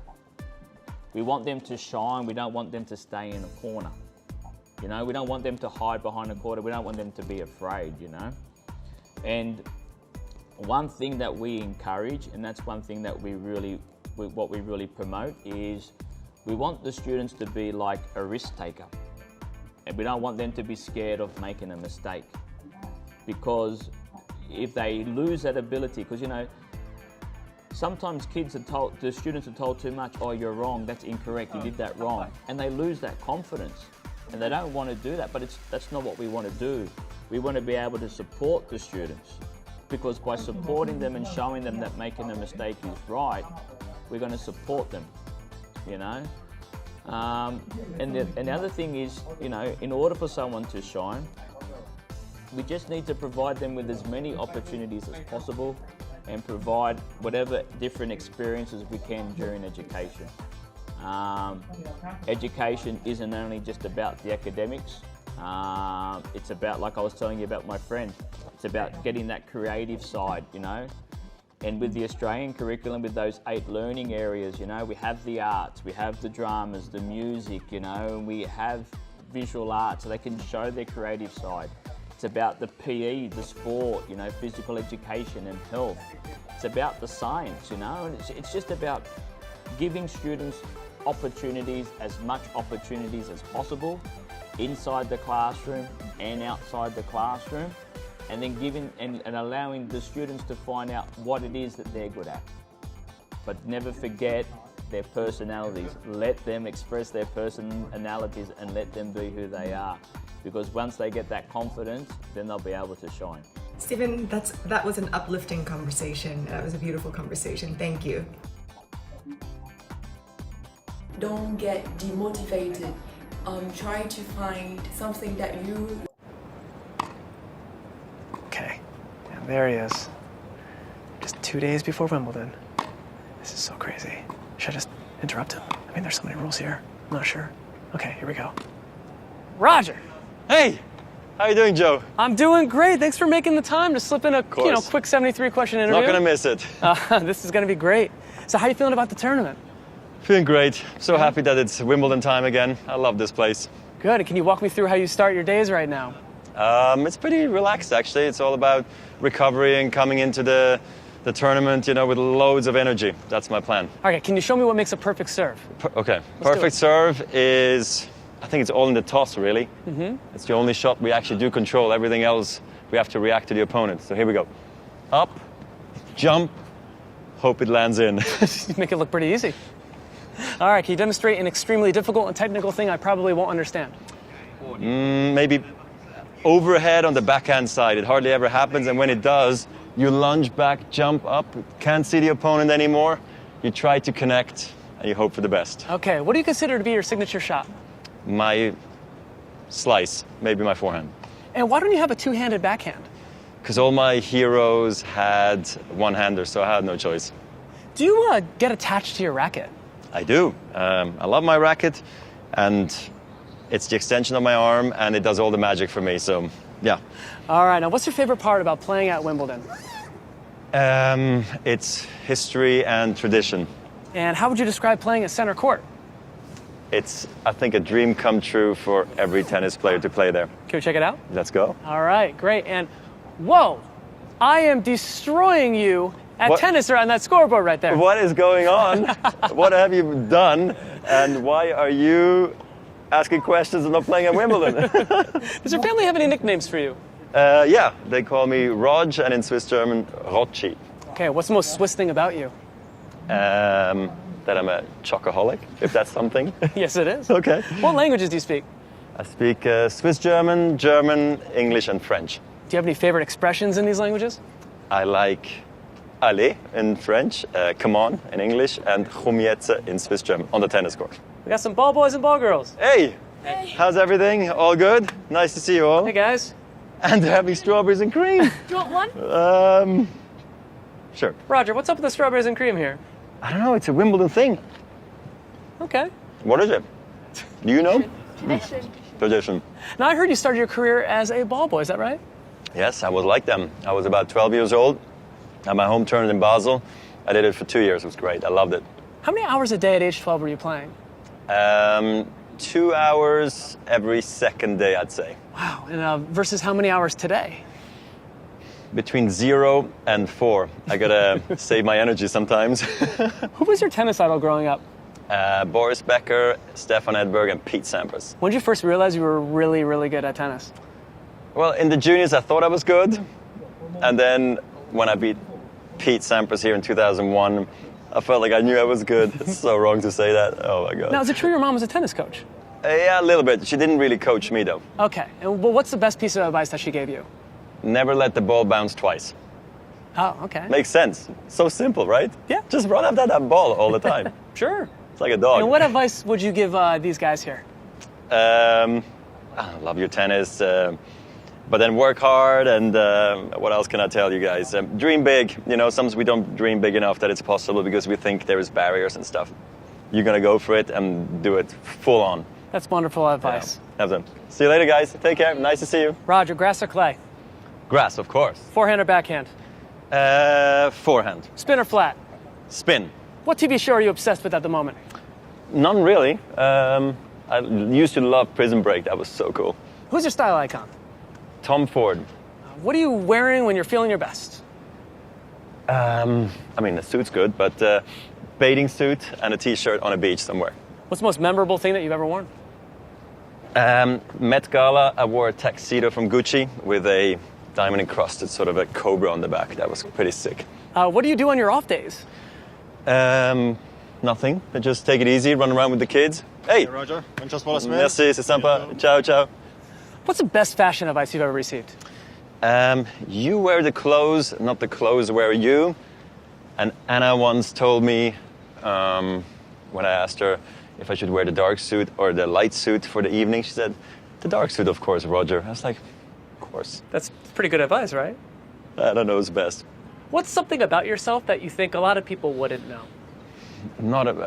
I don't know. I feel like I've done so many interviews. I really feel like people know everything by now.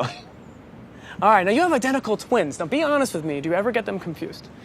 I used to sometimes if I couldn't see their face right away, but no, nowadays I'm a pro, of course. I can tell them apart. What lessons have you learned from your kids? Patience and snuggling again. It's been the best. That's so sweet. And what do you hope your kids learn from you? Everything. I want to teach them everything I know and more. I love them so much. That's wonderful. All right. Hello. Nice to see you. Roger, out of all the places you play in the world, what's the craziest location? I played on the Jungfraujoch, top of Europe, in Switzerland on a mountain with Lindsey Vonn. And I guess center court Wimbledon, of course. And here we are in the clubhouse. We finally made it. I can't believe I'm here right now. And look at the trophies. This is the one. Roger, get right next to that. Look at that. So good. It's so beautiful. So close, so far. And you have 8 of these things. Yeah, I do. Where do you keep all of them? I have a big trophy cabinet at home, but we always have space for one more. I tell you that. I can imagine. What Wimbledon tradition do you look forward to the most? I think it's wonderful to have the center court be opened up by the defending champion at 1 o'clock on Monday. Do you remember the first professional tournament you played? Of course, Gstaad 98, after I won the juniors here actually at Wimbledon the week before. Wow. What's the most surprising moment in your career? Surprising moment. I truly believe becoming world #1 and winning all the titles that I did is crazier than any dream I ever had about my career. I never thought I was going to be this successful. What's your most prized memorabilia? The net of my 2009 Wimbledon final against my good friend Andy Roddick. There you go. Would you consider tennis your favorite sport to watch? Yes, and football and basketball. I love basketball. It's cool. And growing up, you also played soccer, right? I did. What made you choose tennis over soccer?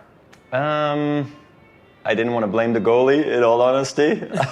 I wanted to blame myself, and maybe that is what made me pick tennis. So thankfully, I did. What's the biggest challenge as an athlete that you didn't appreciate when you started?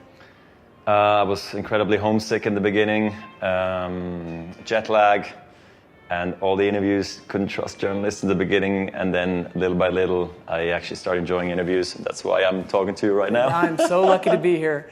And Roger, how do you want to be remembered? As a good guy for tennis, philanthropic, and I don't know, good tennis player maybe, I don't know. Now, I've been told that you enjoy ice cream before a match, is that right? What? Pre-match ice cream? I have loads afterwards, but not before. And here's a wall of champions. Oh. That's a lot of Federer right there. Yeah. Almost takes up half of the space. But in 2019, you're going to want to make it, 9 times on this board, right? Yes. 8's great. It's actually my favorite number, but 9 has a better sound to it. Now, can you point to the win that was the most memorable? 2003. Why? It's my first one. There you It's go. like I thought that was it. I achieved my dream. Winning Wimbledon was epic. And I heard that they engrave these pretty quickly when you win. Yeah, so apparently even the trophy. So you hold it up in the air and it's already got your trophy engraved and you walk out of this court that you win just back here. Wow. You look to your right and bang, winner 2019 and the name. Can you actually tell me something really quick about Mr. Rafael Nadal?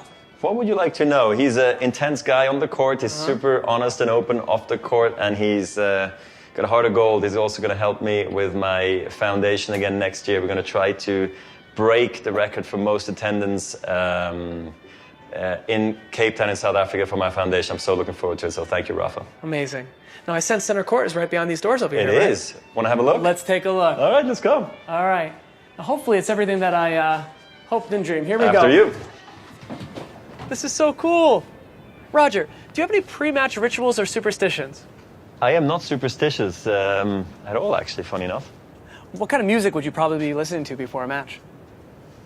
I don't usually, but maybe something relaxing, funny enough. And the grand moment. This is incredible. Wow, look at this. So nice. What do you say to yourself before you walk on this grass?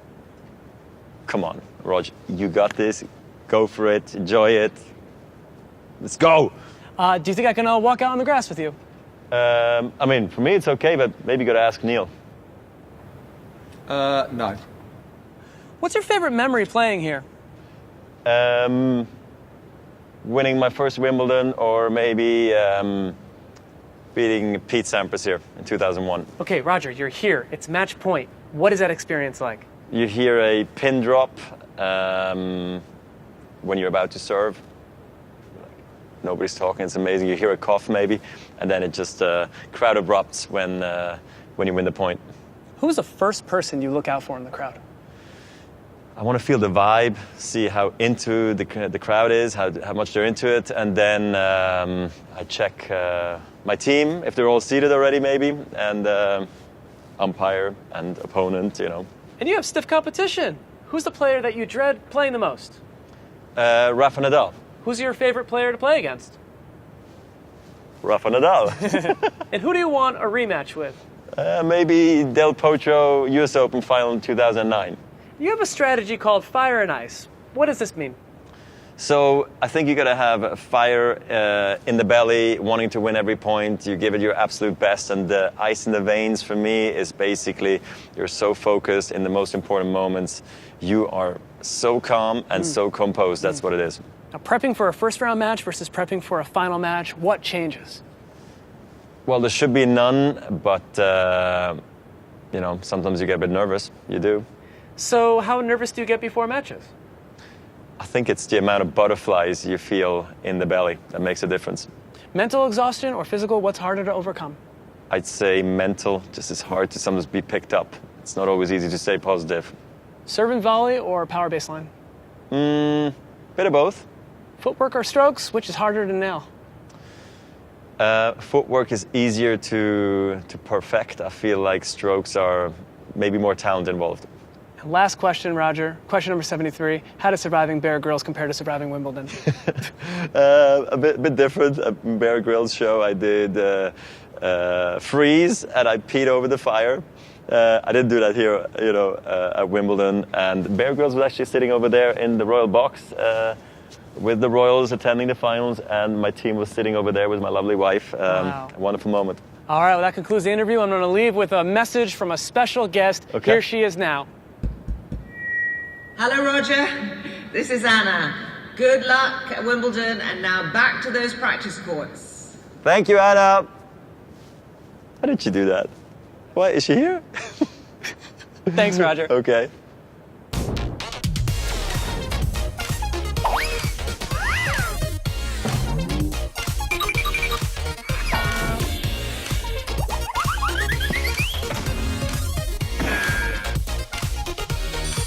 Now it's time to study IELTS.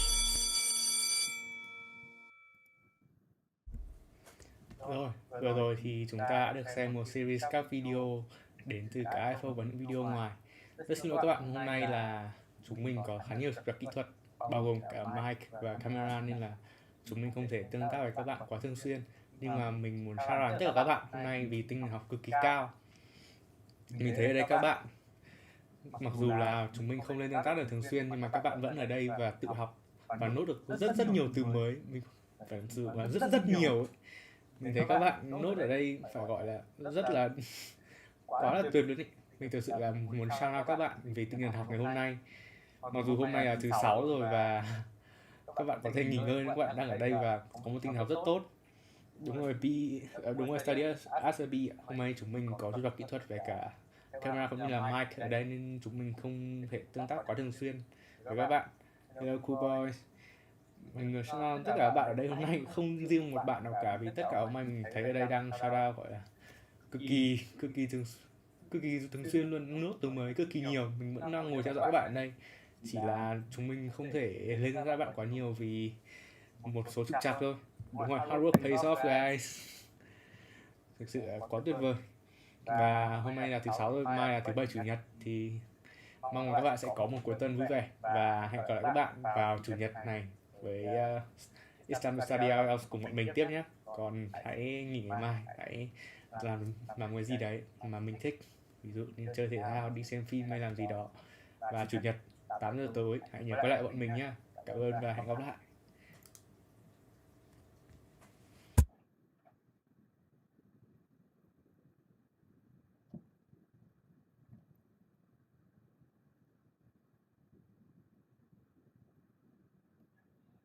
Em biết rồi.